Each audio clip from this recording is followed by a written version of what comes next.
কলম লিখে ফেলেছে কিয়ামত পর্যন্ত কি কি হবে। অতএব আপনার রিজিক নিয়ে এত টেনশন করার কোনো দরকার নেই।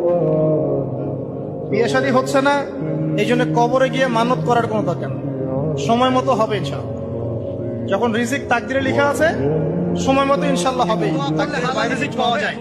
আমার সাথে পড়েন, আল্লাহুম্মা ইকফিনি বিহালালিকা আন হারামিকা ওয়া আগনিনি বিফাদলিকা আম্মান সিওয়াকা। এই দোয়াটা পড়লে ইনশাআল্লাহ আল্লাহ পাকের শুকরিয়া যে যত বেশি আদায় করবে, আল্লাহ পাক বলেছেন লা ইন শাকারতুম লা আযীদান্নাকুম, তোমরা আমার শুকরিয়া আদায় করো, আমি তোমাদের প্রতি আমার নিয়ামতকে বাড়াই দেব। ওয়া লা ইন কাফারতুম ইন্না আযাবি লাশাদীদ, তোমরা যদি আমার অকৃতজ্ঞ হও, জেনে রাখো আমার আযাব বড়ই কঠিন। সবসময় চিন্তা করবো আমাকে আল্লাহ কি দিয়েছেন, এটা চিন্তা করবো না আমাকে আল্লাহ কি দেন না।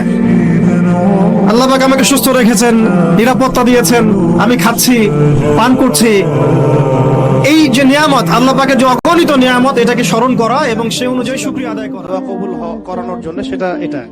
আমাকে যদি বলেন যে সব আপনার জানার মতো সবচেয়ে বেস্ট ওসিলা কোনটা দোয়া কবুল, আমি বলবো এটা সেটা হচ্ছে আপনি আল্লাহ রাব্বুল আলামিনের এই একত্ববাদের ওসিলা দিয়ে দোয়া করবেন। দোয়া করার আগে আল্লাহ পাকের প্রশংসা করা, আলহামদুলিল্লাহটাও আল্লাহ পাকের প্রশংসা, এবং রাসূল সাল্লাল্লাহু আলাইহি ওয়াসাল্লামের প্রতি দরুদ শরীফ পড়া একবার, অন্তত একবার, চাইলে আপনি অনেক পড়তে পারেন।